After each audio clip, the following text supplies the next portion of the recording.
اللہ اکبر اللہ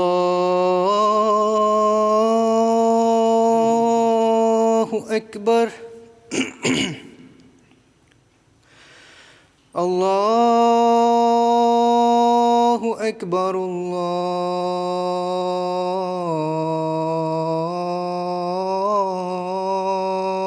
اکبر اشہد ان لا الہ الا اللہ اشہد ان لا الہ الا اللہ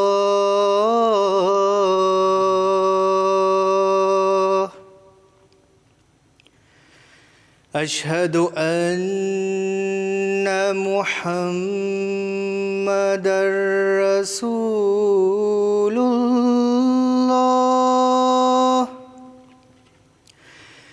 اشہد ان محمد رسول اللہ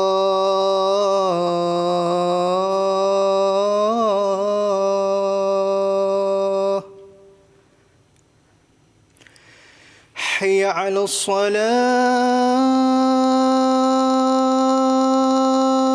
الصلاة حي على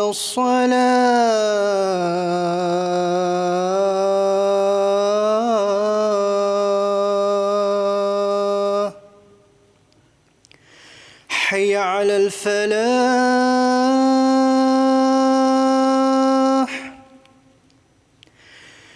حي على الفلاح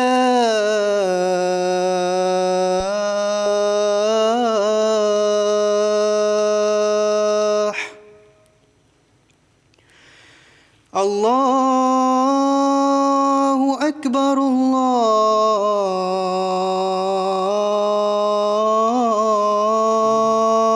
اکبر لا الہ الا اللہ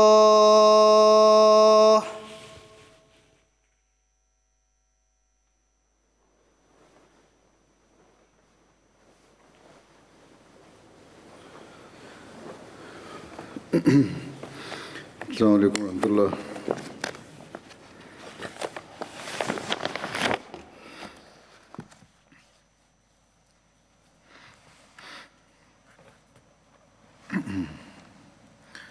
أشهد أن لا إله إلا الله وحده لا شريك له وأشهد أن محمدا عبده ورسوله أما بعد فأعوذ بالله من الشيطان الرجيم بسم الله الرحمن الرحيم الحمد لله رب العالمين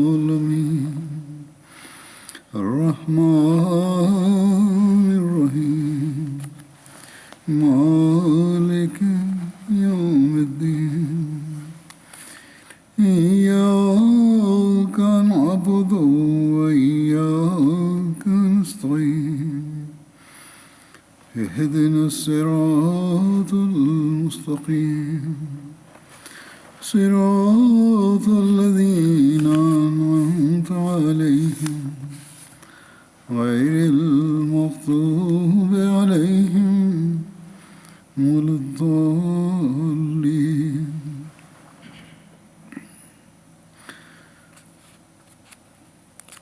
اللہ تعالیٰ قرآن مجید میں فرماتا ہے کہ الذین استجابوا للہ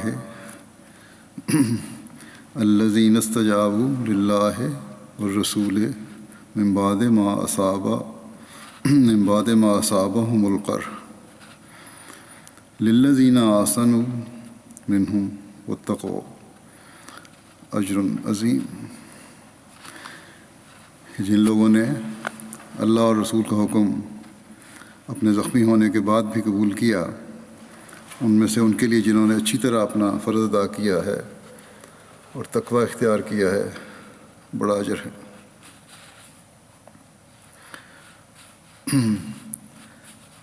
صحابہ کا ذکر چل رہا تھا اور حضرت زبیر کا ذکر کچھ باقی تھا جو میں نے بیان کرنا تھا، آج وہی بیان کروں گا۔ اس آیت کے بارے میں جو میں نے ابھی پڑھی ہے، بیان فرماتے ہوئے حضرت عائشہ رضی اللہ تعالیٰ عنہا نے عروہ سے کہا، اپنے بھانجے سے، کہ اے میرے بھانجے، تمہارے آبا زبیر اور ابوبکر انہی آیت میں مذکور صحابہ میں سے تھے، اسی آیت میں مذکور صحابہ میں سے تھے۔ جب جنگ احد میں رسول اللہ صلی اللہ علیہ وسلم زخمی ہوئے اور مشرکین پلٹ گئے تو آپ صلی اللہ علیہ وسلم کو اس بات کا خطرہ محسوس ہوا کہ وہ کہیں پھر لوٹ کر حملہ نہ کریں، اس لیے آپ صلی اللہ علیہ وسلم نے فرمایا کہ ان کا پیچھا کرنے کون کون جائے گا۔ اسی وقت ان میں سے 70 صحابہ تیار ہو گئے۔ راوی کہتے ہیں کہ ابوبکر اور زبیر بھی ان میں شامل تھے۔ یہ صحیح بخاری کی روایت ہے، اور یہ دونوں حضرت ابوبکر بھی اور حضرت زبیر بھی زخمیوں سے میں تھے۔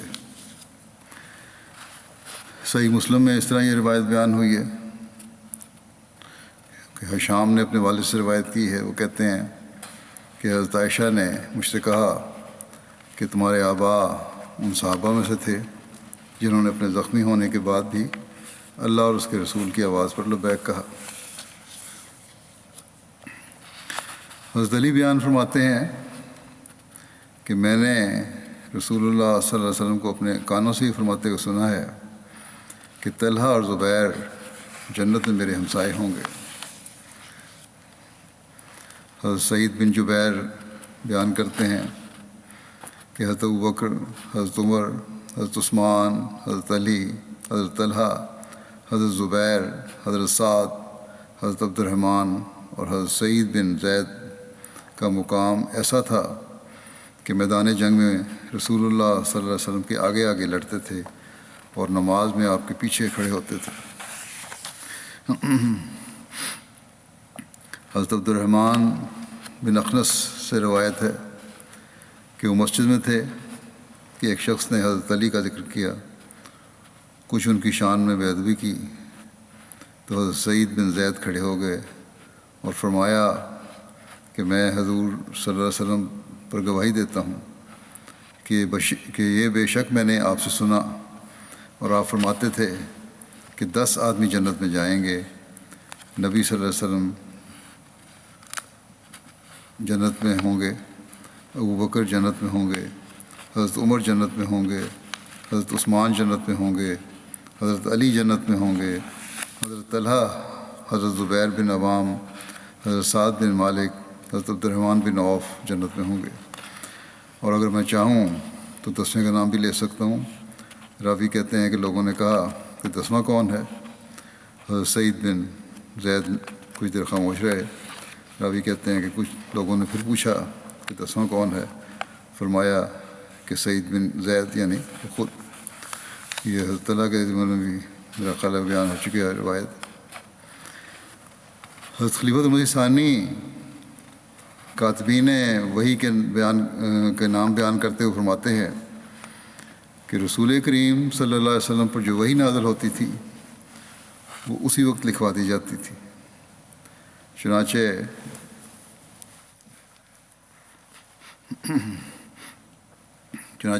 رسول کریم صلی اللہ علیہ وسلم جن کاتبوں کو قرآن کریم لکھواتے تھے ان میں سے مندرجہ ذیل 15 نام تاریخ سے ثابت ہیں: زید بن ثابت، ابی بن کعب، عبداللہ بن سعد بن ابی سرح، زبیر بن عوام، خالد بن سعید بن عاص، ابان بن سعید العاص، حنظلہ بن ربیع الاسدی، معیقب بن ابی فاطمہ، عبداللہ بن ارقم الزہری، شرحبیل بن حسنہ، عبداللہ بن رواحہ، حضرت ابوبکر، حضرت عمر، حضرت عثمان، حضرت علی۔ جب رسول اللہ صلی اللہ علیہ وسلم پر قرآن شریف نازل ہوتا تو آپ ان لوگوں میں سے کسی کو بلوا کر وہی لکھوا دیتے تھے۔ حضرت انس بن مالک سے مروی ہے کہ رسول اللہ صلی اللہ علیہ وسلم نے حضرت زبیر بن عوام کو ایک غزوے کے موقع پر خارش کی وجہ سے ریشم کی قمیض پہننے کی اجازت دی تھی۔ رسول اللہ صلی اللہ علیہ وسلم نے جب مدینے میں مکانوں کی حد بندی کی تو حضرت زبیر کے لیے زمین کا بڑا ٹکڑا مقرر کیا۔ آپ صلی اللہ علیہ وسلم نے حضرت زبیر کو کھجور کا ایک باغ بھی دیا۔ مسیح ثانی حضرت صلی اللہ علیہ وسلم کا حضرت زبیر بن عوام کو زمین ہبہ کرنے کے متعلق بیان فرماتے ہوئے فرماتے ہیں کہ رسول اللہ صلی اللہ علیہ وسلم نے حضرت زبیر کو سرکاری زمینوں میں سے ایک اتنا بڑا ٹکڑا عطا فرمایا جس میں کہ حضرت زبیر کا گھوڑا آخری سانس تک دوڑ سکے، یعنی جس حد تک دوڑ سکتا تھا دوڑ جائے۔ حضرت زبیر کا گھوڑا جس جگہ پر جا کر کھڑا ہوا وہاں سے انہوں نے اپنا کوڑا بڑے زور سے اوپر پھینکا، اور رسول اللہ صلی اللہ علیہ وسلم نے فیصلہ فرمایا کہ نہ صرف اس حد تک زمین ان کو دی جائے جہاں ان کا گھوڑا جا کر کھڑا ہو گیا تھا، بلکہ جہاں ان کا کوڑا گرا تھا اس حد تک ان کو زمین دی جائے۔ اور لکھتے ہیں کہ ہمارے ملک کا گھوڑا بھی میلوں دوڑ سکتا ہے، اور عرب کا گھوڑا تو بہت زیادہ تیز ہوتا ہے۔ اگر 4-5 میل بھی گھوڑے کی دوڑ رکھی جائے تو 20,000 ایکڑ کے قریب زمین بنتی ہے جو ان کو دی گئی تھی۔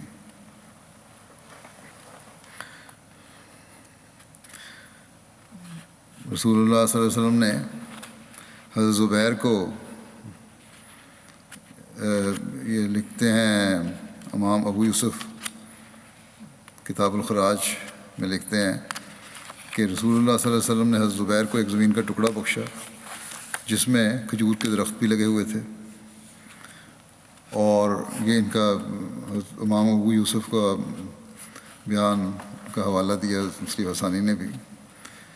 کہتے ہیں کہ جو زمین کا ٹکڑا بخشا تھا اس میں کھجور کے درخت بھی لگے ہوئے تھے، اور وہ کسی وقت یہودی قبیلہ بنو نذیر کی ملکیت میں سے تھا، اور ان کو یہ جرف جو ہے یہ مدینہ سے شام کی طرف 3 میل کے فاصلے پر ایک جگہ کا نام ہے، جرف کہتے تھے، یعنی وہ ایک مستقل گاؤں تھا۔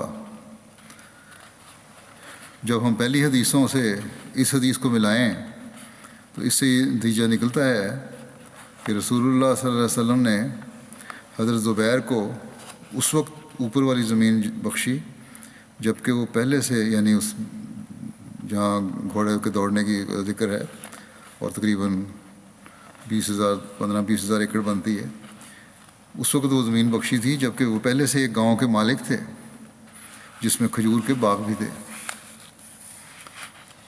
عروہ بن زبیر سے مروی ہے کہ مروان بن حکم نے بتایا کہ جس سال نکسیر کی بیماری پھیلی حضرت عثمان بن عفان کو بھی سخت نکسیر ہوئی، یہاں تک کہ اس نے ان کو حج سے روک دیا اور انہوں نے وصیت کر دی۔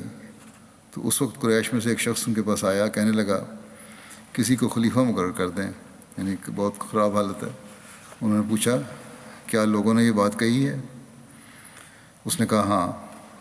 حضرت عثمان نے پوچھا کس کو خلیفہ بنانا چاہتے ہیں؟ وہ خاموش رہا۔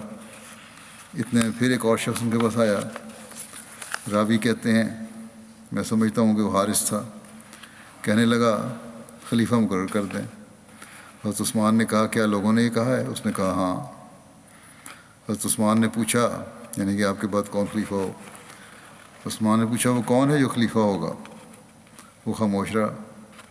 حضرت عثمان نے اس سے کہا شاید وہ زبیر کو منتخب کرنے کا کہتے ہیں۔ اس نے کہا ہاں۔ حضرت عثمان نے کہا کہ اس ذات کی قسم ہے جس کے ہاتھ میں میری جان ہے، جہاں تک مجھے علم ہے وہ ان لوگوں میں سے یقیناً بہتر ہیں، یعنی حضرت زبیر، اور رسول اللہ صلی اللہ علیہ وسلم کو بھی سب سے زیادہ پیارے تھے۔ حضرت زبیر رضی اللہ عنہ بیان فرمایا کرتے تھے کہ ایک مرتبہ ان کا ایک انصاری صحابی سے جو غزوہ بدر کے شرکاء میں سے تھے، نبی صلی اللہ علیہ وسلم کی موجودگی میں پانی کی اس نالی میں اختلاف رائے ہو گیا جس سے وہ دونوں اپنے کھیت کو سیراب کرتے تھے۔ نبی صلی اللہ علیہ وسلم نے بات کو ختم کرتے ہوئے فرمایا کہ زبیر، تم اپنے کھیت کو سیراب کر کے اپنے پڑوسی کے لیے پانی چھوڑ دو۔ انصاری کو یہ بات ناگوار گزری اور وہ کہنے لگا، یا رسول اللہ، یہ آپ کے پھوپھی زاد ہیں نا، اس لیے آپ یہ فیصلہ فرما رہے ہیں۔ اس پر نبی صلی اللہ علیہ وسلم کے چہرہ مبارک کا رنگ بدل گیا اور آپ صلی اللہ علیہ وسلم نے حضرت زبیر رضی اللہ عنہ سے فرمایا کہ اب تم اپنے کھیت کو سیراب کرو اور جب تک پانی منڈیر تک نہ پہنچ جائے اس وقت تک پانی کو روک کے رکھو۔ گویا اب نبی صلی اللہ علیہ وسلم نے حضرت زبیر کو ان کا پورا حق دلوا دیا، جبکہ اس سے پہلے نبی صلی اللہ علیہ وسلم حضرت زبیر رضی اللہ تعالیٰ عنہ کو نے حضرت زبیر کو ایسا مشورہ دیا تھا جس میں ان کے لیے اور انصاری کے لیے گنجائش اور وسعت کا پہلو تھا، لیکن جب انصاری نے رسول اللہ صلی اللہ علیہ وسلم کے فیصلہ پر ناراضگی کا اظہار کیا تو نبی صلی اللہ علیہ وسلم نے صحیح حکم کے ساتھ حضرت زبیر رضی اللہ تعالیٰ عنہ کو ان کا پورا حق دلوایا۔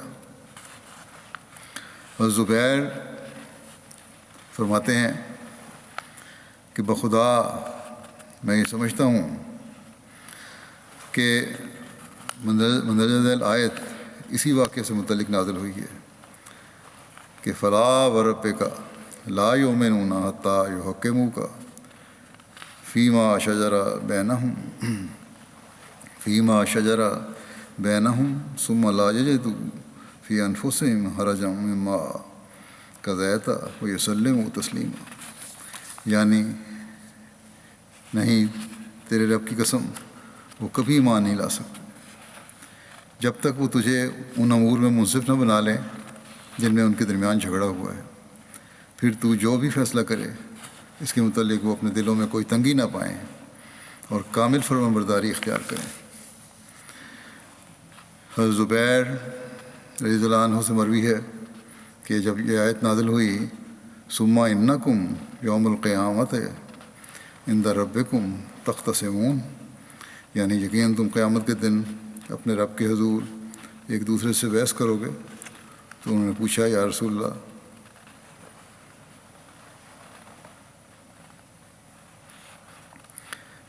یا رسول اللہ، کیا ہماری دنیاوی لڑائیاں مراد ہیں؟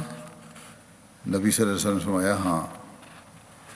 پھر جب یہ آیت نازل ہوئی، ثم لتسألن یومئذ عن النعیم، یعنی اس دن تم ناز و نعیم کے متعلق ضرور پوچھے جاؤ گے۔ تو حضرت زبیر رضی اللہ عنہ نے پوچھا، یا رسول اللہ، ہم سے کن نعمتوں کے بارے میں سوال ہوگا جبکہ ہمارے پاس تو صرف کھجور اور پانی ہے؟ نبی صلی اللہ علیہ وسلم نے فرمایا، خبردار، یہ نعمتوں کا زمانہ بھی عنقریب آنے والا ہے۔ آج تو یہ تنگی ہے، انشاءاللہ کشائش بھی آنے والی ہے۔ حفص بن خالد کہتے ہیں کہ مجھے اس بزرگ نے یہ حدیث بیان کی ہے، جو کہ موصل جو ہے شام کا مشہور شہر ہے، جو اپنی کثیر آبادی روزی رقبے کے لحاظ سے اس وقت جو اسلامی ممالک میں بہت عام تھا، تمام شہروں سے وہاں لوگ آیا کرتے تھے۔ یہ نینوا کے قریب دجلہ کے کنارے واقع بغداد سے 222 میل کے فاصلے پر واقع ہے۔ اس شہر کا تعارف تو یہ ہے جو فرہنگ میں لکھا گیا ہے، لیکن بہرحال وہ کہتے ہیں موصل مقام سے ہمارے پاس آتے تھے۔ وہ کہتے ہیں کہ میں نے حضرت زبیر بن عوام کے ساتھ کچھ سفر کیے ہیں۔ ایک دفعہ کا ذکر ہے کہ ایک صحرا میں ان کو غسل کی حاجت ہو گئی۔ انہوں نے مجھ سے کہا کہ میرے لیے پردہ کرو۔ میں نے ان کے لیے کپڑے سے پردہ کیا، وہ غسل کرنے لگ گئے۔ اچانک میری نگاہ ان کے جسم پر پڑ گئی، میں نے دیکھا کہ ان کا سارا جسم تلواروں کے زخموں کے نشانات سے چھلنی تھا۔ میں نے ان سے کہا، خدا کی قسم، میں نے آپ کے جسم پر زخموں کے ایسے نشانات دیکھے ہیں جو آج سے پہلے میں نے کبھی کسی کے جسم پر نہیں دیکھے۔ انہوں نے جواباً کہا، کیا تم نے میرے جسم کے زخموں کے نشان دیکھ لیے ہیں؟ پھر فرمایا، خدا کی قسم، یہ تمام زخم مجھے اللہ کی راہ میں رسول اللہ صلی اللہ علیہ وسلم کے ہمراہ جنگ کرتے ہوئے آئے ہیں۔ حضرت عثمان، حضرت مقداد، حضرت عبداللہ بن مسعود اور حضرت عبد الرحمن بن عوف نے حضرت زبیر کو وصیت کر رکھی تھی، چنانچہ وہ ان احباب کے مال کی حفاظت کرتے اور اپنے مال سے ان کے بچوں پر خرچ کرتے تھے۔ کشائش تھی تو ان کا مال بچوں پہ خرچ نہیں کرتے تھے اور اپنے پاس سے کرتے تھے خرچ، تاکہ بعد میں یہ مال ان لوگوں کے کام آئے، کوئی لالچ نہیں تھی۔ حضرت زبیر یہ یعنی حضرت زبیر کے 1000 ان کے بارے میں آتا ہے کہ ان کے 1000 غلام تھے جو انہیں خراج یعنی زمین کی پیداوار ادا کرتے تھے۔ وہ اس میں سے گھر کچھ بھی نہ لاتے اور سارا صدقہ کر دیتے۔ مطیع بن اسود بیان کرتے ہیں کہ میں نے حضرت عمر کو یہ فرماتے ہوئے سنا کہ حضرت زبیر دین کے ستونوں میں سے ایک ستون ہے۔ حضرت عبداللہ بن زبیر سے مروی ہے کہ جب حضرت زبیر جنگ جمل کے دن کھڑے ہوئے تو انہوں نے مجھے بلایا، میں ان کے پہلو میں کھڑا ہو گیا۔ انہوں نے کہا کہ اے پیارے بیٹے، آج یا تو ظالم کا قتل کیا جائے گا یا مظلوم۔ ایسا نظر آتا ہے کہ آج میں بحالت مظلومی قتل کیا جاؤں گا۔ مجھے سب سے بڑی فکر اپنے قرض کی ہے، کیا تمہاری رائے میں ہمارے قرض سے کچھ مال بچ جائے گا؟ پھر کہا کہ اے میرے بیٹے، مال بیچ کر قرض ادا کر دینا، اور میں ثلث کی وصیت کرتا ہوں، تیسرے حصے کی وصیت کرتا ہوں، اور قرض ادا کرنے کے بعد اگر کچھ بچے تو اس میں سے 1 ثلث تمہارے بچوں کے لیے ہے۔ ان کے بچوں کو دیا باقی کے علاوہ۔ حشام نے کہا، عبداللہ بن زبیر کے لڑکے عمر میں حضرت زبیر کے لڑکوں خبیب اور عباد کے عبداللہ بن زبیر کے لڑکے عمر میں حضرت زبیر کے لڑکوں خبیب اور عباد کے برابر تھے، یعنی عبداللہ کے لڑکے حضرت زبیر کے اپنے لڑکوں کے برابر تھے۔ بیٹے کے بچے جو تھے وہ بھی اپنے اس کے بھائیوں کے برابر تھے۔ اس زمانے میں حضرت عبداللہ بن زبیر کی 9 بیٹیاں تھیں۔ حضرت عبداللہ بن زبیر بیان کرتے ہیں کہ حضرت زبیر مجھے اپنے قرض کی وصیت کرنے لگے کہ اے میرے بیٹے، اگر اس قرض میں سے تم کچھ ادا کرنے سے عاجز ہو جاؤ تو میرے مولا سے مدد لینا۔ عبداللہ بن زبیر کہتے ہیں، میں مولا سے ان کی مراد نہیں سمجھا۔ میں نے پوچھا کہ آپ کا مولا کون ہے؟ تو حضرت زبیر نے کہا، اللہ۔ پھر جب کبھی میں ان کے قرض کی مصیبت میں پڑا تو کہا، اے زبیر کے مولا ان کا قرض ادا کر دے، اور وہ ادا کر دیتا، یعنی اللہ تعالیٰ پھر کوئی انتظام کر دیتا تھا، اس قرض کی ادائیگی کے سامان پیدا کر دیتا تھا۔ جزات تو تھی، اس میں سے ادا ہو جاتے تھے۔ حضرت زبیر اس حالت میں شہید ہوئے کہ انہوں نے نہ کوئی دینار چھوڑا نہ درہم، سوائے چند زمینوں کے جن میں غابہ بھی تھا۔ مدینہ میں 11 مکان تھے، 2 مکان بصرے میں تھے، 1 مکان کوفہ میں اور 1 مکان مصر میں تھا۔ حضرت زبیر مقروض اس طرح ہوئے کہ لوگ ان کے پاس مال لاتے کہ ایمانتاً رکھیں، مگر حضرت زبیر کہتے کہ نہیں، بلکہ یہ قرض ہے کیونکہ مجھے اس کے ضائع ہونے کا اندیشہ ہے، ایمانتاً نہیں میں رکھوں گا، یہ پیسے میں تمہارے سے اس طرح وصول کرتا ہوں جس طرح کہ یہ قرض ہوتا ہے۔ خرچ بھی کر لیتے تھے اس میں سے، یا اور کوئی خطرہ ہو تو وہ بھی محفوظ ہو جائے، اس لیے آپ نے بتاتے تھے کہ یہ قرض کی صورت میں لے رہا ہوں، جب واپس کروں گا میں۔ بہرحال حضرت زبیر کبھی امیر نہ بنے، خواہ مال وصول کرنے کے لیے یا خراج کے لیے یا کسی اور مالی خدمت کے لیے، سوائے اس کے کہ کسی جنگ میں رسول اللہ صلی اللہ علیہ وسلم حضرت ابوبکر، حضرت عمر اور حضرت عثمان کے ہمراہ جہاد میں شامل ہوئے ہوں۔ جہاد میں ضرور شامل ہوتے تھے، لیکن بہت امیر جنہوں نے پیسہ جوڑا ہو نقدی کی صورت میں، وہ نہیں ہوا۔ حضرت عبداللہ بن زبیر نے بیان کیا کہ میں نے ان کے قرض کا حساب کیا تو 22 لاکھ پایا۔ حضرت حکیم بن حزام حضرت عبداللہ بن زبیر سے ملے اور کہا کہ اے میرے بھتیجے، میرے بھائی پر کتنا قرض ہے؟ حضرت عبداللہ بن زبیر نے چھپایا اور کہا 1 لاکھ۔ حضرت حکیم بن حزام نے کہا کہ اللہ کی قسم میں تمہارے مال کو اتنا نہیں دیکھتا کہ وہ اس کے لیے کافی ہو، ظاہری مال جو نظر آ رہا تھا۔ پھر حضرت عبداللہ بن زبیر نے ان سے کہا کہ اگر میں کہوں کہ وہ قرض 22 لاکھ ہے تو آپ کیا کہیں گے؟ اس پر انہوں نے کہا کہ میں تو تمہیں اس کا متحمل نہیں دیکھتا، مشکل ہے ادا کر سکو، اگر تم اس کے ادا کرنے سے عاجز ہو جاؤ تو مجھ سے مدد لے لینا، اگر نہ ادا کر سکو تو میں حاضر ہوں، مجھے بتانا، میں قرض ادا کر دوں گا تمہیں۔ اور زبیر نے غابہ 1,70,000 میں خریدا تھا، عبداللہ بن زبیر نے 16 لاکھ میں فروخت کیا۔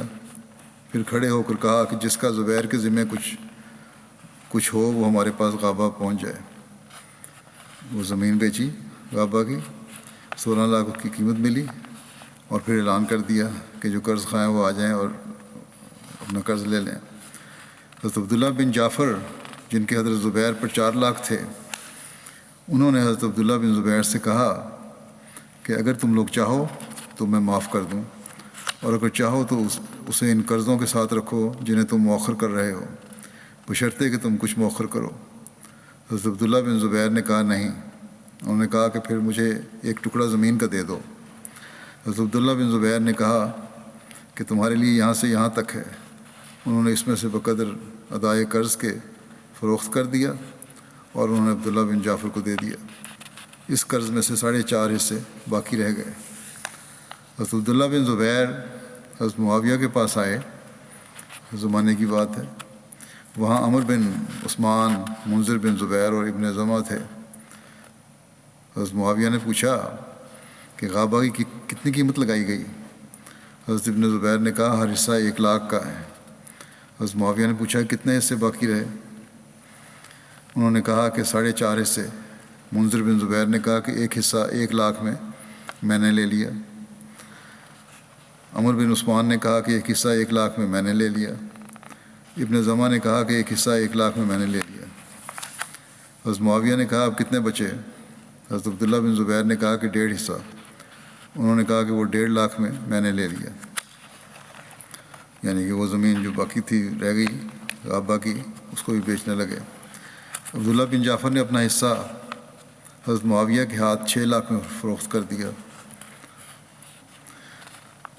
اور بہرحال جب انہوں نے کہا تھا نا قرض اللہ ادا کرے گا، تو اس طرح اللہ تعالیٰ سامان پیدا کرتا تھا، تو وہ جائیداد کچھ بیچ کے قرض ادا کرتے رہے۔ جب حضرت عبداللہ بن زبیر حضرت زبیر کا قرض ادا کر چکے تو حضرت زبیر کی اولاد نے کہا کہ ہم میں ہماری میراث تقسیم کر دو، اب قرض تو سارے ادا ہو گئے ہیں، اب جو وراثت ہے وہ تقسیم کر دو۔ حضرت عبداللہ بن زبیر نے کہا کہ نہیں، اللہ کی قسم میں تم میں اس وقت تک تقسیم نہ کروں گا جب تک 4 سال زمانہ حج میں منادی نہ کر لوں، یعنی 4 سال تک میں اعلان کروں گا ہر حج کے دن کہ جس کا زبیر پر قرض ہو وہ ہمارے پاس آئے، ہم اسے ادا کریں گے، اور 4 سال تک حج کے موقع پر منادی کرتے رہے۔ جب 4 سال گزر گئے تو میراث حضرت زبیر کی اولاد نے تقسیم کر دی۔ حضرت زبیر کی 4 بیویاں تھیں، انہوں نے بیوی کے 8ویں حصے کو 4 پر تقسیم کر دیا، اور ہر بیوی کو 11 لاکھ پہنچے۔ پھر بھی جو باقی رہ گئی تھی جائیداد، اس میں سے رکھ کے جو تقسیم ہوا تو 11 لاکھ بیوی کو بھی مل گئے۔ ان کا پورا مال 3 کروڑ 52 لاکھ تھا، ایک روایت میں یہ ہے۔ اور سفیان بن عیینہ سے مروی ہے کہ حضرت زبیر کی میراث 4 کروڑ تقسیم کیے گئے۔ ہشام بن عروہ نے اپنے والد سے روایت کی کہ حضرت زبیر کے ترکہ کی قیمت 5 کروڑ 20 لاکھ یا 5 کروڑ 10 لاکھ تھی۔ اسی طرح عروہ سے مروی ہے کہ حضرت زبیر کی مصر میں کچھ زمینیں تھیں اور اسکندریہ میں کچھ زمینیں تھیں، کوفہ میں کچھ زمینیں تھیں اور بصرہ میں مکانات تھے. ان کی کچھ مدینہ کی جائیداد کی آمدنی تھی جو ان کے پاس آتی تھی. بہرحال یہ سارے قرض اتار کے تو پھر ان جائیدادوں میں سے باقی جائیدادیں جو ان کے ورثات ہیں ان کو تقسیم کی گئی. مطرف کہتے ہیں کہ ایک مرتبہ ہم نے حضرت زبیر سے کہا کہ اے ابو عبداللہ، آپ لوگ کس مقصد کی خاطر آئے ہیں؟ آپ لوگوں نے ایک خلیفہ کو ضائع کر دیا ہے یہاں تک کہ وہ شہید ہو گئے، اب آپ ان کے قصاص کا مطالبہ کر رہے ہیں. حضرت زبیر رضی اللہ عنہ نے فرمایا کہ ہم نبی صلی اللہ علیہ وسلم، حضرت ابو بکر، حضرت عمر اور حضرت عثمان غنی رضی اللہ تعالیٰ عنہم کے زمانے میں قرآن کریم کی آیت پڑھتے تھے کہ واتقوا فتنۃ اللہ تصیبن الذین ظلموا منکم خاصہ، کہ اور اس فتنے سے ڈرو جو محض ان لوگوں کو ہی نہیں پہنچے گا جنہوں نے تم میں سے ظلم کیا، بلکہ عمومی عموم ہوگی. لیکن ہم یہ نہیں سمجھتے تھے کہ اس کا اطلاق ہم پر ہی ہوگا یہاں تک کہ ہم پر یہ آزمائش آئے گی. حضرت مسلم موعود رضی اللہ عنہ حضرت علی کی خلافت کے انتخاب کے حالات بیان کرتے ہوئے فرماتے ہیں کہ جب حضرت عثمان کا واقعہ شہادت ہوا اور وہ صحابہ جو مدینہ میں موجود تھے انہوں نے یہ دیکھ کر کہ مسلمانوں میں فتنہ بڑھتا جا رہا ہے، حضرت علی پر زور دیا کہ آپ لوگوں کی بیعت لیں. دوسری طرف کچھ مفسدین بھاگ کر حضرت علی کے پاس پہنچے اور کہا کہ اس وقت اسلامی حکومت کے ٹوٹ جانے کا سخت اندیشہ ہے، آپ لوگوں سے بیعت لیں تاکہ ان کا خوف دور ہو اور امن و امان قائم ہو. اگر جب آپ کو بیعت لینے پر مجبور کیا گیا تو کئی دفعہ کے انکار کے بعد آپ نے اس ذمہ داری کو اٹھایا اور لوگوں سے بیعت لینی شروع کر دی.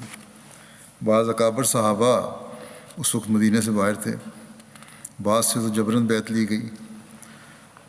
چنانچہ حضرت طلحہ اور حضرت زبیر کے متعلق آتا ہے کہ ان کی طرف حکیم بن جبلہ اور مالک بن اشتر کے چند آدمیوں کے ساتھ روانہ کیا گیا اور انہوں نے تلواروں کا نشانہ کر کے انہیں بیعت پر آمادہ کیا.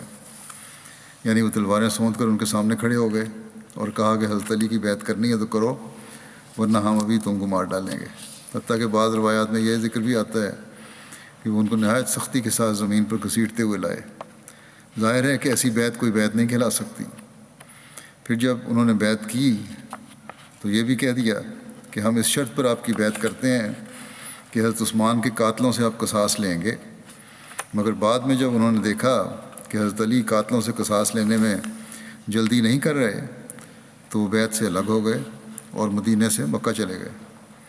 انہی لوگوں کی ایک جماعت نے جو حضرت عثمان کے قتل میں شریک تھی حضرت عائشہ کو اس بات پر آمادہ کر لیا کہ آپ حضرت عثمان کے خون کا بدلہ لینے کے لیے جہاد کا اعلان کر دیں. چنانچہ انہوں نے اس بات کا اعلان کیا اور صحابہ کو اپنی مدد کے لیے بلایا.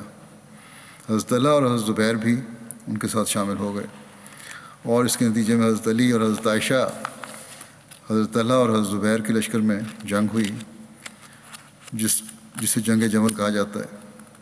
اس جنگ کے شروع میں ہی حضرت زبیر حضرت علی کی زبان سے رسول کریم صلی اللہ علیہ وسلم کی ایک پیشگوئی سن کر علیحدہ ہو گئے تھے. حضرت زبیر تو شروع میں علیحدہ ہو گئے تھے اور انہوں نے قسم کھائی کہ وہ حضرت علی سے جنگ نہیں کریں گے اور اس بات کا اقرار کیا کہ اپنے اجتہاد میں انہوں نے غلطی کی تھی، جو سمجھا تھا غلطی ہو گئی اس سے.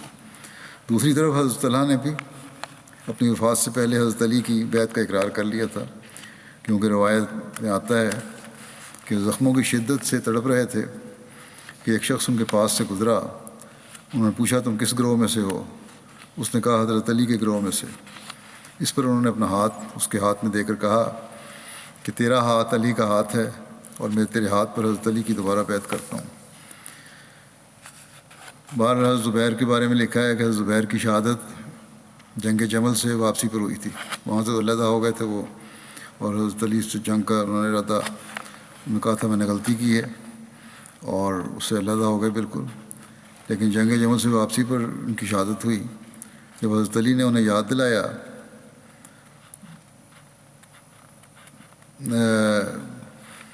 کہ میں تمہیں اللہ کا واسطہ دے کر کہتا ہوں کہ کیا تم نے رسول اللہ صلی اللہ علیہ وسلم کو یہ فرماتے سنا ہے کہ تم علی سے لڑو گے اور زیادتی تمہاری طرف سے ہوگی؟ انہوں نے کہا ہاں، اور یہ بات مجھے ابھی یاد آئی ہے۔ پھر وہاں سے چلے گئے۔ یہ وجہ بنی تھی حضرت علی سے جنگ سے علیحدگی کی۔ اس کی تفصیل جو ہے وہ حضرت طلحہ بن عبید اللہ کے ذکر میں بیان ہو چکی ہے، جس سے واضح ہو جاتا ہے کہ مفسدین اور منافقین کی بھڑکائی ہوئی آگ تھی، جس میں اکثر صحابہ غلط فہمی کی وجہ سے شامل ہو گئے تھے۔ بہرحال جو بھی تھا وہ غلط ہوا۔ حرب بن ابو الاسود کہتے ہیں کہ میں حضرت علی اور حضرت زبیر سے ملا ہوں۔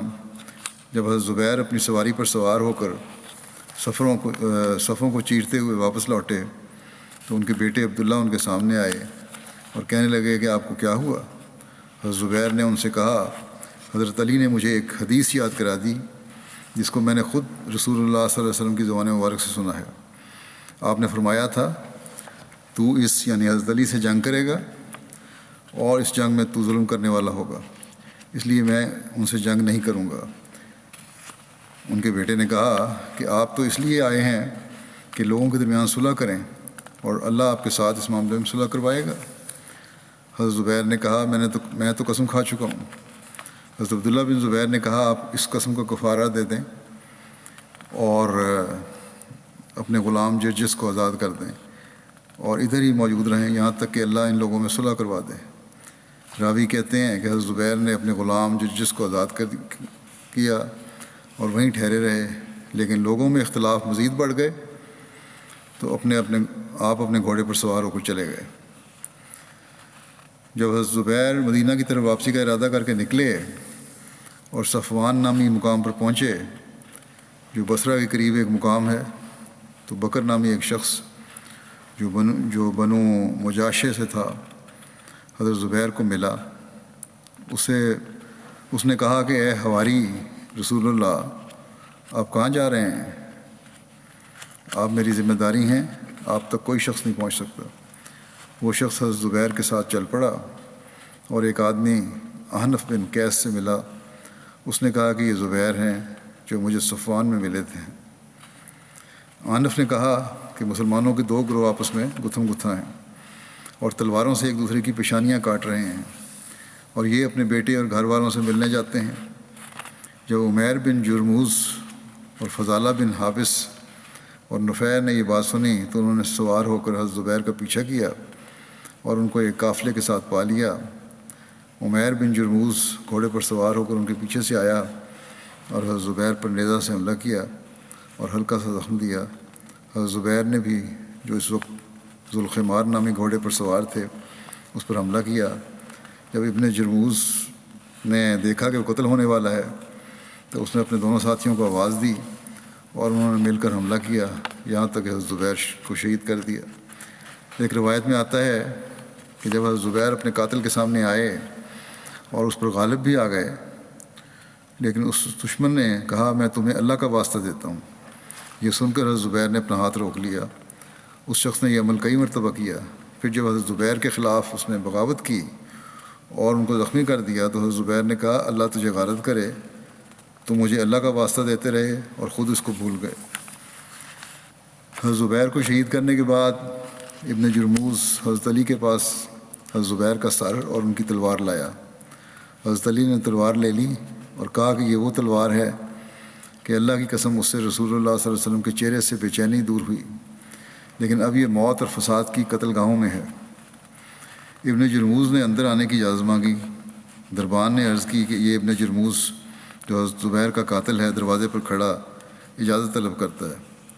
حضرت علی نے فرمایا کہ ابن صفیہ حضرت زبیر کو شہید کرنے والا دوزخ میں داخل ہو۔ میں نے رسول اللہ صلی اللہ علیہ وسلم کو فرماتے سنا ہے کہ ہر نبی کے حواری ہیں اور میرا حواری زبیر ہے۔ حضرت زبیر وادی سبا میں دفن کیے گئے۔ حضرت علی اور ان کے ساتھی بیٹھ کر آپ پر رونے لگے۔ شہادت کے وقت حضرت زبیر کی عمر 64 سال تھی، بعض کے نزدیک آپ کی عمر 66 یا 67 سال تھی۔ حضرت عاتقہ بنت زید جو حضرت زبیر بن عوام کی بیوی تھیں، ان کے متعلق اہل مدینہ کہا کرتے تھے کہ جو شخص شہادت چاہے وہ عاتقہ بنت زید سے نکاح کر لے۔ یہ پہلے عبداللہ بن ابی بکر کے عقد میں آئیں، وہ شہید ہو گئے ہوئے تو ان سے جدا ہو گئے، شہید ہو کر ان سے جدا ہو گئے۔ پھر حضرت عمر بن خطاب کے عقد میں آئیں، وہ بھی شہید ہو کر ان سے جدا ہو گئے۔ پھر حضرت زبیر بن عوام کے عقد میں آئیں، وہ بھی شہید ہو کر ان سے جدا ہو گئے۔ حضرت زبیر کی شہادت پر حضرت عاتقہ نے یہ اشعار کہے تھے کہ غدار ابن جرموز بفارس بہما یوم اللقاء وکانا غیر مورد یا امرو لو نباہتہ لوجدتہ لطائشن رائش الجنان وللید شلت یمینوں کا ان قتلتا لمسلما حلت علیہ کا عقوبت المتعمد ثقلت کا اموں کا حل ظفرتا بمثلہ فی من مضا فی ما تروح و تقتدی کم غمرت قد غازہا لم یصلح انہا ترادوں کا یبن فقہ کردت دی۔ ابن جرموز نے جنگ کے دن اس بہادر سوار کے ساتھ دغا کیا، حالانکہ وہ بھاگنے والا نہ تھا۔ اے عمر بن جرموز، اگر تو انہیں آگاہ کر دیتا تو انہیں اس حالت میں پاتا کہ وہ نامرد نہ ہوتے جس کا دل اور ہاتھ کانپتا ہو۔ تیرا ہاتھ شل ہو جائے کہ تو نے ایک مسلمان کو قتل کر دیا، تجھ پر قتل عمد کے مرتکب کا عذاب واجب ہو گیا۔ تیرا برا ہو کیا ان لوگوں میں جو اس زمانے میں گزر گئے جس میں تو شام اور صبح کرتا ہے، تو نے کبھی ان جیسے کسی اور شخص پر کامیابی پائی ہے؟ اے ادنا سی تکلیف کو برداشت نہ کر سکنے والے، زبیر تو ایسا شخص تھا کہ کتنے ہی سخت حالات ہوں وہ جنگ میں مشغول رہتے تھے، اور اے سفید چہرے والے، تمہاری نیزہ زنی اس کا کچھ بھی نہیں بگاڑ سکتی تھی۔ جب ابن جرموز نے آ کے حضرت علی سے اجازت چاہی، پھر وہاں طبقات الکبریٰ کی یہ روایت ہے کہ جب ابن جرموز نے آ کے حضرت علی سے اجازت چاہی تو حضرت علی نے اس سے دوری چاہی۔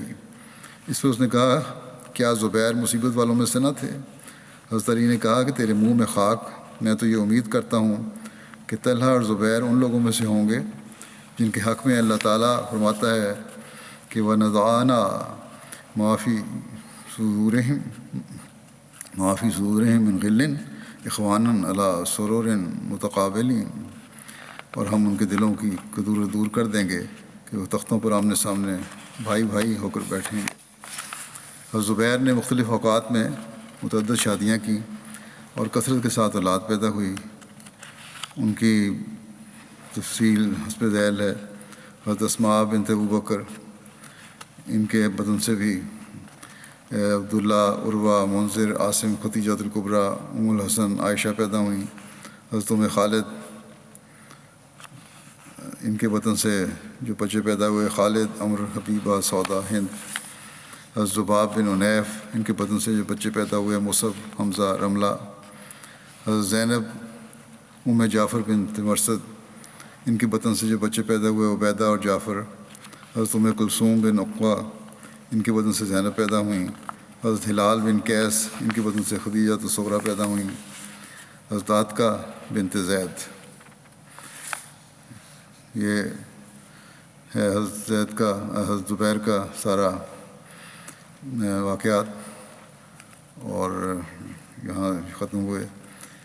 اب اس کے بعد میں کچھ ذکر کروں گا کچھ مرحومین کا، جن کا بھی جنازہ بھی پڑھاؤں گا جمعے کے بعد۔ ان میں سے پہلا ذکر ہے الحاجی ابراہیم مباعث صاحب، نائب امیر سوم گیمبیا کا، جو 10 اگست کو وفات پا گئے تھے۔ انا للہ و انا الیہ راجعون۔ اب 4 جون 1944 کو بانجل میں پیدا ہوئے، اور سابق امیر جماعت گیمبیا مکرم چودھری شریف صاحب مرحوم کے دور میں 61-62 میں انہوں نے احمد قبول کی تھی۔ ابتدائی ممبران میں سے تھے جماعت کے، 5 وقت کے نمازی، تہجد کے عادی تھے، اللہ کے فضل سے موسی بھی تھے، مالی قربانی ہمیشہ پیش رہے۔ آپ کے بیٹے بیان کرتے ہیں کہ اپنے وفات سے قبل بھی تہجد کی نماز ادا کی، پینے کے لیے پانی مانگا، پھر اللہ کے حضور حاضر ہو گئے۔ مرحوم قرآن کریم کے عاشق تھے، باقاعدگی سے تلاوت قرآن پاک کیا کرتے تھے۔ موصوف ایک لمبے عرصے تک بطور نائب امیر خدمت خلق کی توفیق پاتے رہے، خدمت دین کی توفیق پاتے رہے۔ اس کے ساتھ ساتھ بطور افسر جلسہ سالانہ، نیشنل سیکرٹری امور خارجہ اور صدر مجلس انصار اللہ گیمبیا کی توفیق بھی پائی، اور مسرور سیکنڈری اسکول کے بورڈ ممبر بھی تھے، کوالیفائڈ ٹیچر تھے، ملک کے مختلف علاقوں میں بطور ٹیچر خدمات بجا لاتے رہے۔ اپنے فیلڈ میں اعلیٰ تعلیم اور ماسٹر کے لیے امریکہ گئے، پھر واپس آ کر ملک و قوم کی خدمت کی۔ گیمبیا کے ایک مشہور ادارے مینجمنٹ ڈیولپمنٹ انسٹیٹیوٹ کے بانی ممبران میں سے تھے، اور یہ ادارہ گیمبیا میں سول سرونٹس اور دیگر افراد کو اعلیٰ تعلیم دیتا ہے۔ گیمبیا کے بہت سے اعلیٰ سرکاری افسران اس ادارے سے تعلیم یافتہ ہیں۔ موصوف طاہر احمدیہ مسلم سینئر اسکول کے پرنسپل اور نصرت سینئر سیکنڈری اسکول کے ہیڈ ماسٹر بھی رہے۔ بہت سے ملکی اور غیر ملکی افراد کو تعلیم دی۔ اکثر علمی حلقوں میں آپ کو بڑا جانا جاتا تھا، اور لوگ آپ کو مائی ٹیچر کہا کرتے تھے۔ ان کے سوگواران میں 2 بیگمات اور 7 بیٹے اور 2 بیٹیاں ہیں۔ ان کی ایک بیگم جو ہیں مسقیبہ صاحبہ، یہ لجنہ اللہ کی صدر ہیں گیمبیا کی، اور ان کے ایک بیٹے واقف زندگی ہیں، اور جامعۃ المبشرین فاروق التحصیل ہے۔ اسی طرح ایک بیٹا ان کا خدام الحمدیہ میں بھی صدر خدام الحمدیہ رہ چکا ہے۔ امریکہ میں 2 بیٹے ہیں اور ایک بیٹی یہاں UK میں رہتی ہیں۔ اللہ تعالیٰ مرحوم سے رحم اور مغفرت کا سلوک فرمائے، اور ان کے بچوں کو بھی ہمیشہ دین سے وابستہ رکھے ان کی خواہشات کے مطابق۔ امیر صاحب گیمبیا لکھتے ہیں کہ خاکسار بھی کریب آئی لینڈ مڈل اسکول میں ان کا شاگرد رہا ہے۔ یہاں تمام احمدی طلباء نے دیگر مسلمان طلباء کے ساتھ مل کر جمعرات کے روز اسلامیات کی ایک کلاس جاری کی تھی، اور مرحوم یہ کلاس لیا کرتے تھے۔ موصوف جماعتی عہدیداران اور نظام جماعت کو بہت احترام کرتے تھے۔ کہتے ہیں کہ میرے استاد تھے، لیکن اس کے باوجود بطور امیر ہمیشہ میری اور دیگر عہدیداران کی مکمل اطاعت کی۔ بہت مخلص، محنتی اور کھلے دل کے مالک تھے۔ خلافت کے وفادار اور مطیع تھے۔ خلیفہ وقت سے عشق اور محبت کا تعلق تھا۔ ہمیشہ جماعت اور خلافت کے دفاع میں پیش رہتے۔ اچھا دینی علم بھی رکھتے تھے، دلائل سے بات کیا کرتے تھے، حکمت سے بات کیا کرتے تھے، اور جدید ٹیکنالوجی اور مختلف ذرائع سے حضرت مسیح علیہ السلام کا پیغام بھی پہنچانے کی کوشش کرتے تھے، تبلیغ میں لگے رہتے تھے۔ دوسرا جنازہ جو ہے وہ کرم نعیم احمد خان صاحب ابن عبدالجلیل خان صاحب نائب امیر کراچی کا ہے۔ ان کو وفات پائے تو 2-3 مہینے ہو گئے، اپریل کے آخر میں ان کی وفات ہوئی تھی۔ انا للہ و انا الیہ راجعون۔ ان کے خاندان میں سب سے پہلے محترم اختر علی صاحب کے ذریعے سے احمدیت آئی تھی،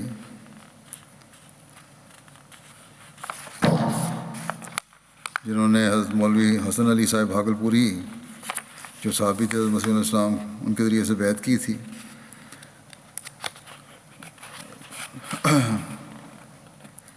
مولوی اختر علی صاحب ان کی والدہ کے ماموں اور والد کے پھپھا تھے۔ نعیم خان صاحب نے میٹرک پٹنہ انڈیا سے کیا، بہار سے، اور قیام پاکستان کے بعد 1948 میں لاہور آ گئے۔ دیال سنگھ کالج سے انٹر کیا اور TI کالج لاہور سے MSc کیا۔ بعد میں لندن چلے گئے۔ 1959 میں واپس کراچی آ کر پھر گیس کمپنی میں ملازمت اختیار کی، اور 1993 میں سینئر جنرل مینیجر کے عہدے سے یہاں ریٹائر ہوئے۔ مجلس خدام الحمدیہ کراچی میں بطور نائب ناظم صنعت و تجارت خدمات کا آغاز کیا۔ اس کے بعد نائب قائد مجلس خدام الحمدیہ مقامی کراچی میں مقرر ہوئے۔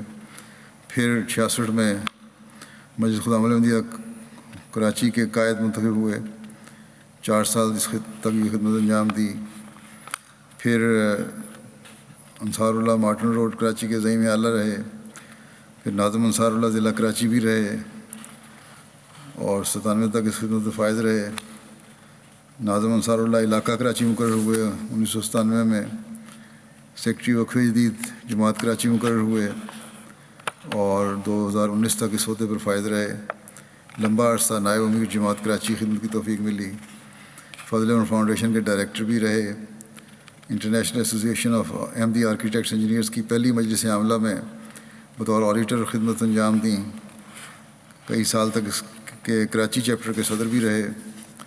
1970 میں دارالضیافت ربوہ کے لیے بلکہ جلسہ سالانہ کے لیے روٹی پکانے کی مشینیں لگانے کا منصوبہ بنایا گیا اور مشینیں بنانے شروع کی گئیں تو آپ کی بطور انجینئر اس کام میں حصہ لینے کا اعزاز حاصل ہوا۔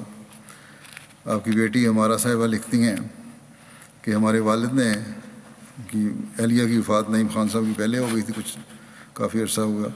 کہتے ہیں کہ ہمارے والد نے ہماری امی جان کی وفات کے بعد نہ صرف ایک شفیق باپ بلکہ خیال رکھنے والی ماں اور ایک ہمدرد دوست کا بھی رول بہت ہی آسان انداز میں نبھایا۔ ہر وقت دین، خلافت سے وفاداری، نماز کی پابندی اور جماعت سے تعلق کا سبق دیا۔ ان کے داماد ڈاکٹر غفار صاحب کہتے ہیں کہ میری ان سے رشتہ داری 30 سال قبل ہوئی تھی۔ ان 30 سالوں میں مجھے مرحوم کی انتہائی قریب سے دیکھنے کا موقع ملا۔ ان کی قربت اور صحبت نے میری زندگی میں انتہائی مثبت انداز میں اثر ڈالا۔ مرحوم کا معمول انتہائی پاکیزہ اور سادگی سے معمول تھا۔ عبادت سے شغف قابل رشک حد تک تھا۔ تہجد ان کا معمول تھا۔ آخری ایام میں جب کہ فالج کے حملے کی وجہ سے اپنے طور پر چل پھر نہیں سکتے تھے تو اس وقت بھی اپنے معمولات میں ذرا برابر فرق نہیں آنے دیا، اور اپنا جو میل نرس تھا اس کو کہا تھا کہ مجھے فلاں وقت اٹھا کے بٹھا دیا کرو، اور پھر کرسی پہ بیٹھ کے باقاعدہ تہجد سے آغاز کرتے تھے، نمازیں پڑھتے تھے اور لیپ ٹاپ پہ دین کے کام بھی کرتے رہتے تھے باوجود معذوری کے۔ مربی سلسلہ تبسم نعیم صاحب نسیم تبسم صاحب کہتے ہیں کہ ہر وقت ان کی ہونٹوں پر مسکراہٹ رہتی تھی اور باوجود بیمار ہونے کے دفتر ضرور آتے تھے۔ واقفی دین زندگی کے ساتھ بھی اور بہت پیار کرتے، بڑے ادب سے پیش آتے تھے۔ اللہ تعالیٰ مرحوم کے مغفرت و رحم کا سلوک فرمائے، درجات بلند کرے، ان کی اولاد کو ان کی نیکیوں کو جاری رکھنے کی توفیق عطا فرمائے۔ ان کے بارے میں ایک اور بھی ہے، یہاں زرتش منیر صاحب ناروے سے لکھتے ہیں کہ آپ خدمت دین کے لیے ہر وقت تیار رہتے تھے۔ خلافت سے محبت، اخلاص اور وفا کا تعلق ہمیشہ قائم رکھا۔ کہتے ہیں جب میں قائد ضلع کی حیثیت سے خدمت کی توفیق پا رہا تھا تو بڑی اعلیٰ رنگ میں میری رہنمائی فرمایا کرتے تھے، اور ہمیشہ میں نے دیکھا کہ ہر امیر کے ساتھ انہوں نے اطاعت اور تعاون کا بہترین معیار رکھا ہے۔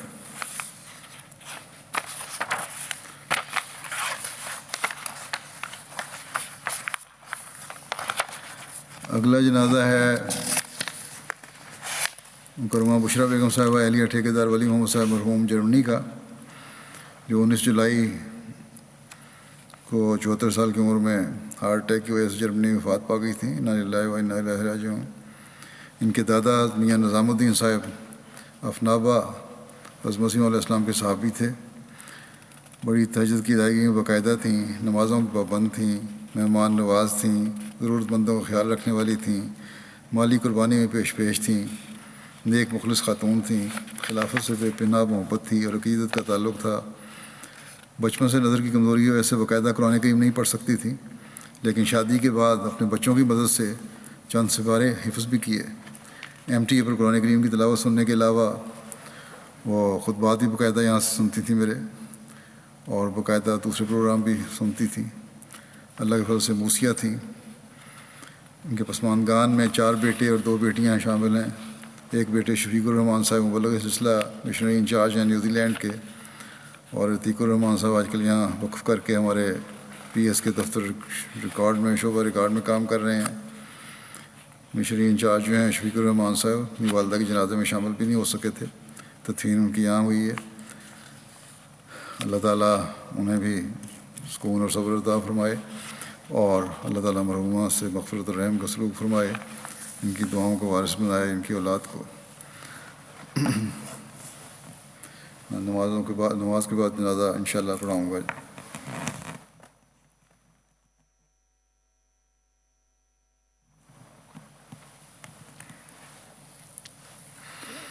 الحمد